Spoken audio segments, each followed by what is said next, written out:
Olá, muito boa noite a todos. Hoje é dia 22 de julho, quinta-feira. Vamos aos destaques de hoje. A aula presencial da rede estadual deve retornar já no início de agosto. Branca, derramando doçura. Hoje é dia do cantor lírico. O especialista fala dos prejuízos emocionais deixados pelo tempo fora de sala de aula. E ainda, a economia começa a dar pequenos sinais de melhora no país. Tudo isso e muito mais agora no Jornal da Guará.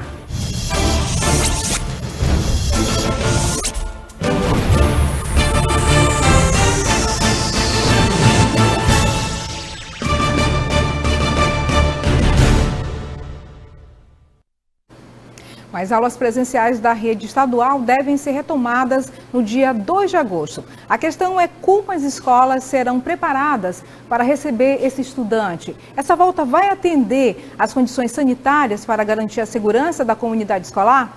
Você vai ver agora. Contagem regressiva para a volta às aulas. Falta pouco mais de uma semana para a retomada do calendário escolar. E dessa vez, com aulas presenciais no sistema híbrido. As escolas já se prepararam com a limpeza e higienização do espaço. A pessoal também não vai faltar, pois dispensas de álcool e pias foram instalados nos prédios em áreas de grande movimentação.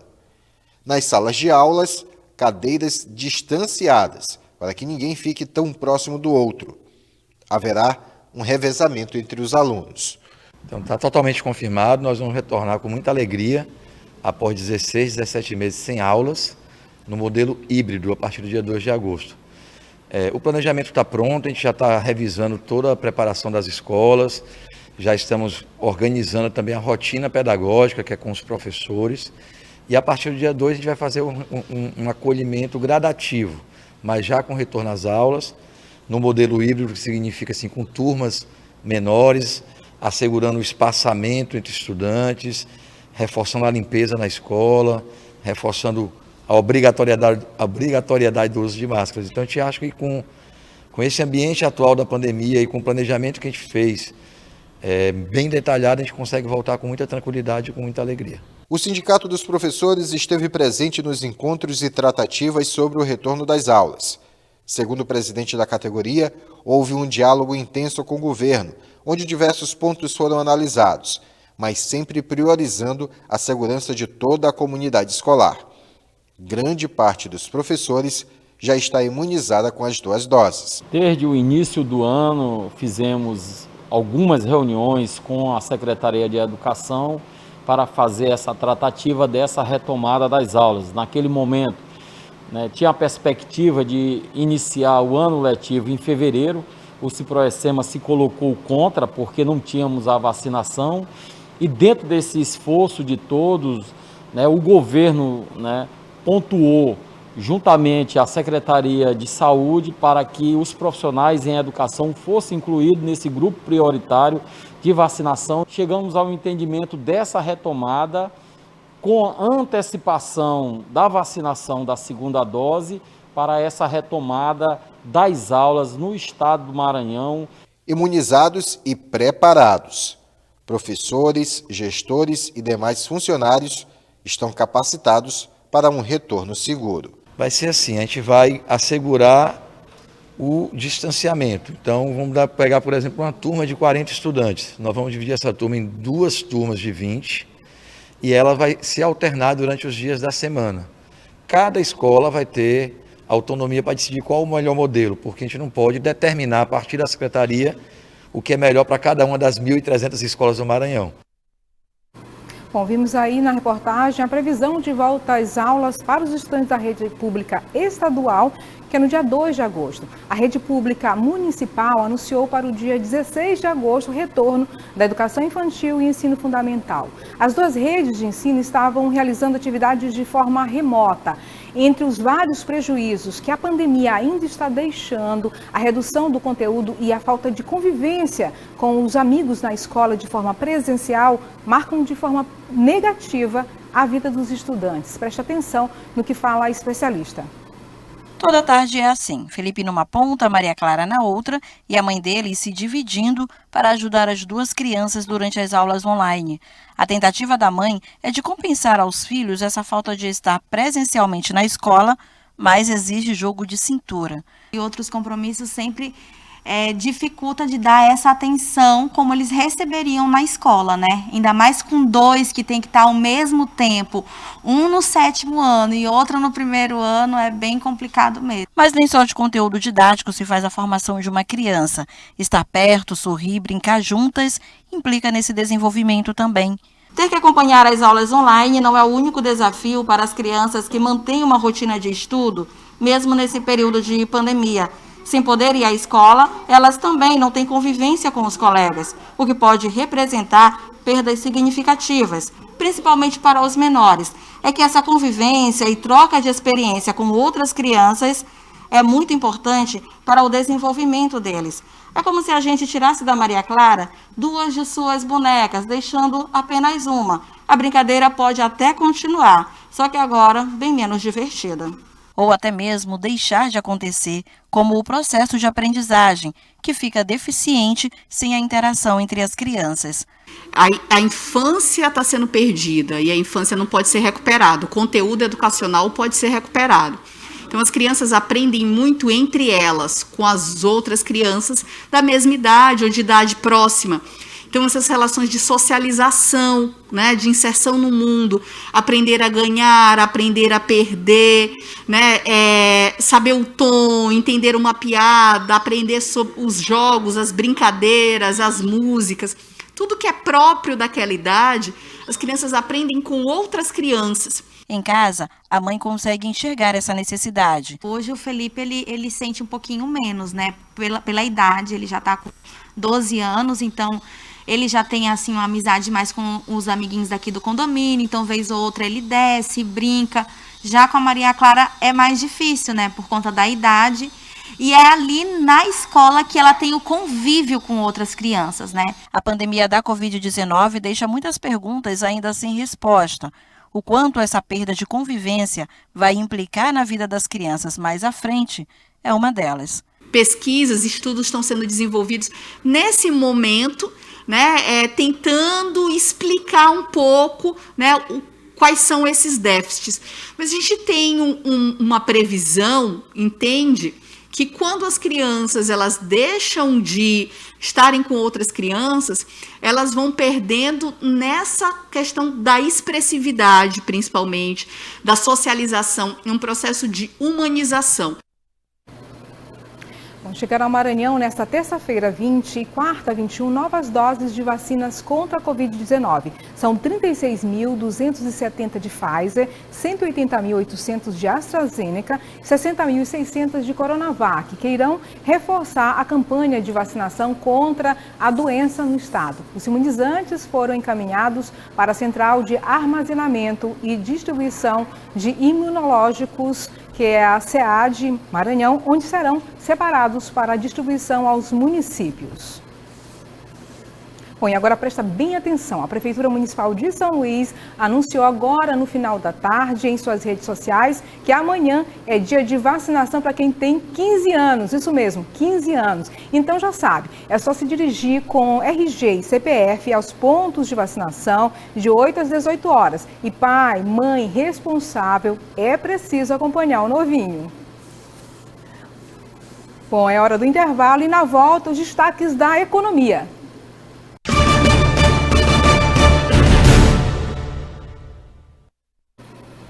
A economia começa a dar pequenos sinais de melhorias no país, à medida que os casos de coronavírus vêm reduzindo e o índice de vacinação vai avançando. Em São Luís, pelo terceiro mês consecutivo, o potencial de vendas para o comércio apresentou crescimento. Aos poucos, a economia começa a dar pequenos sinais de melhorias no país. Isso à medida que os casos de coronavírus vêm reduzindo e o índice de vacinação vai avançando. Em São Luís, pelo terceiro mês consecutivo, o potencial de vendas para o comércio apresentou crescimento.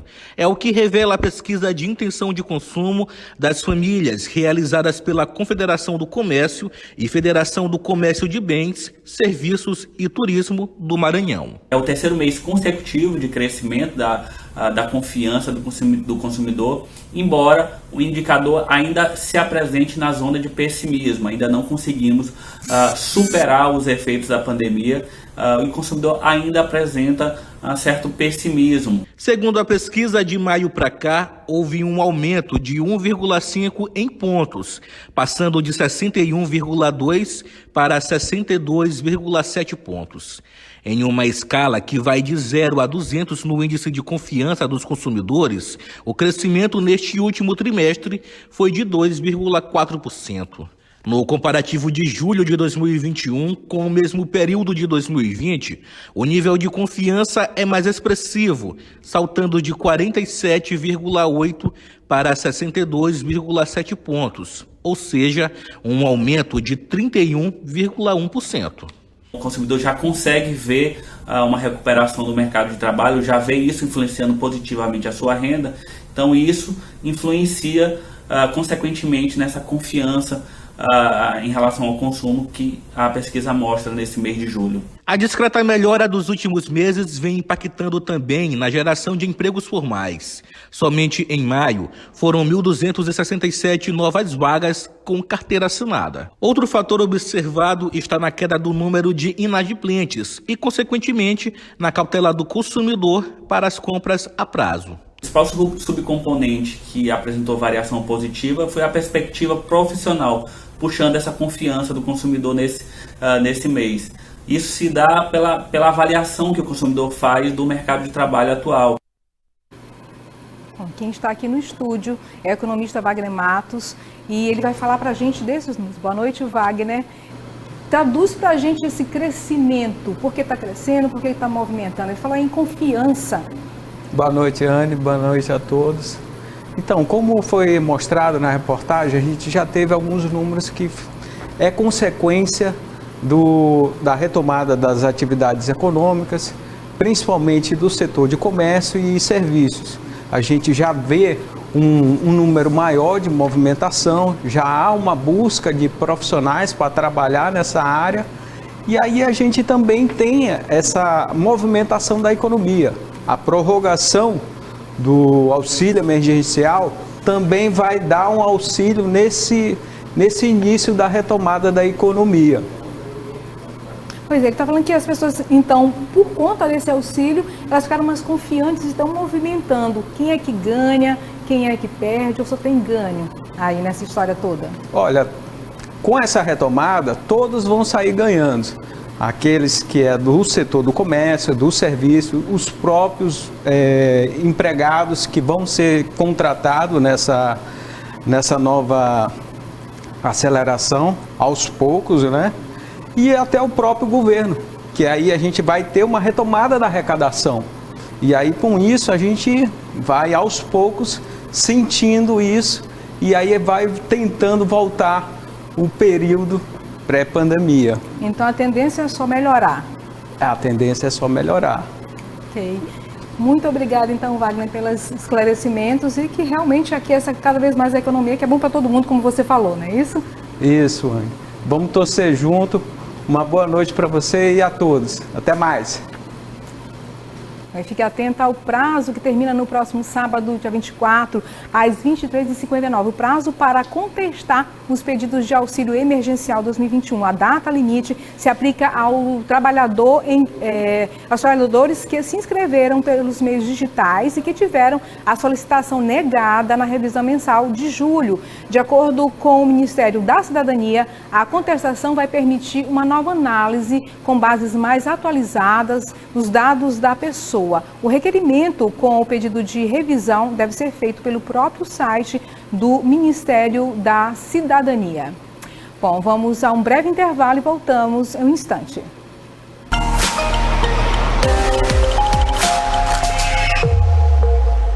A primeira pré-mar será às 5h58, com maré de 6 metros. A única baixa-mar será às 12h22, com 0,3 metro.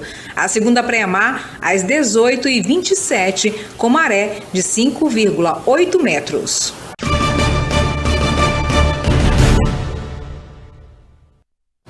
Combate a fraudes em benefícios emergenciais. A Polícia Federal deflagrou na manhã de hoje, em São Luís e também em Imperatriz, uma operação de combate a fraudes em benefícios emergenciais disponibilizados pelo governo federal à população em vulnerabilidade social durante a pandemia de Covid-19. A PF cumpriu 8 mandados de busca e apreensão em Imperatriz, onde um grupo foi responsável pelo desvio de mais de R$200 mil. Já em São Luís, os policiais federais cumpriram um mandado de busca e apreensão e um mandado de sequestro de bens e valores com bloqueio judicial de até R$21 mil, correspondentes ao montante do prejuízo ocasionado aos cofres da União em decorrência da prática criminosa. A Polícia Federal já realizou a deflagração de 114 operações policiais visando ao combate às fraudes aos benefícios emergenciais, com a expedição de mais de 443 mandados de busca e 50 mandados de prisão. As obras de urbanização da orla da Praia do Bonfim, situada na área Itaquibacanga, em São Luís, estão avançadas. A intenção do governo do estado é transformar o local em um novo ponto turístico de São Luís. Os serviços vão contemplar calçadão, quiosques, áreas de caminhada, praça com playground, sistema de iluminação em LED, equipamentos de ginástica, quadra poliesportiva e também palco para eventos. Bom, eles têm uma potência vocal, ou seja, a voz deles alcançam todo o público, sem falar nas variações melódicas, interpretações que emocionam. Eu estou falando do cantor lírico, que hoje é o dono do dia. Que surge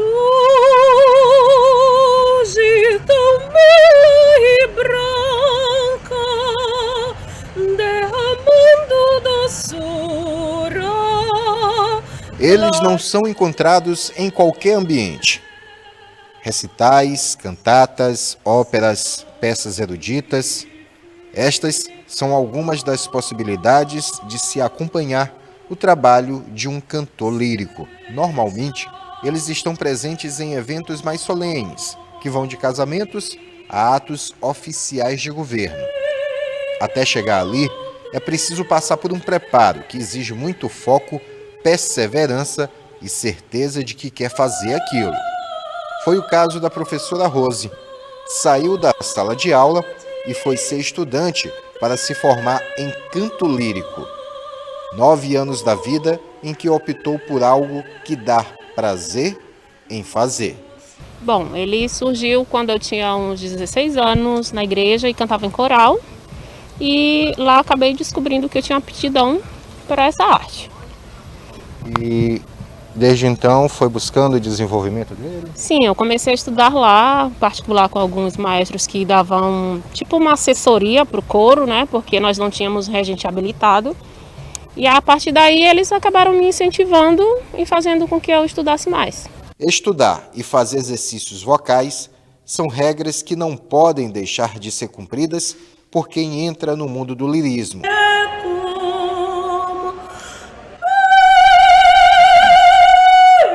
Antes de soltar a voz, é preciso preparar ela. É assim que Rose aquece a sua. É assim, de forma intensiva, começou assim depois que eu entrei na escola de música, que lá é um estudo mais específico para esse tipo de arte. E a partir daí eu comecei a fazer cursos também, fora do estado, cursos online, fora do estado e fora do Brasil. E aí, cada dia a gente vai buscando mais algumas coisas para ir se aprimorando. No dia dedicado a eles, levamos a Rose para dentro de uma igreja, lugar muito familiar aos cantores e cantoras líricos. O local ajuda a ambientar e impulsionar o canto.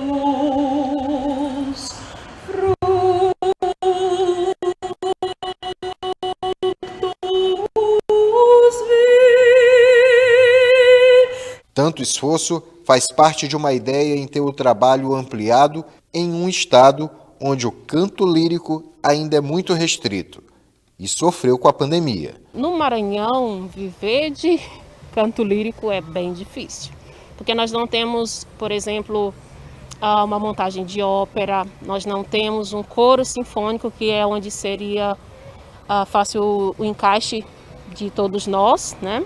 E sendo sinfônico também seria um lugar que haveria um trabalho remunerado.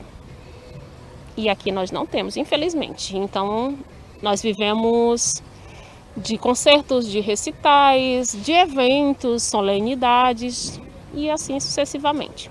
No Dia do Cantor Lírico, não tem melhor forma de celebrar que cantando e encantando. Dá-nos o pão de cada dia e perdoa as nossas dívidas, assim como nós as devedores, e não nos deixes cair em tentação, mas livra-nos do mal. Parabéns aí aos cantores líricos. Então, essa edição do Jornal da Guará fica por aqui. Mas lembre de uma coisa, amanhã é dia de vacinação para quem tem 15 anos. É só levar RG, CPF e ir acompanhado dos pais a qualquer posto de vacinação da cidade. Não esquece, vacina. Até a próxima. No Dia do Cantor Lírico, não tem melhor forma de celebrar que cantando e encantando. Dá-nos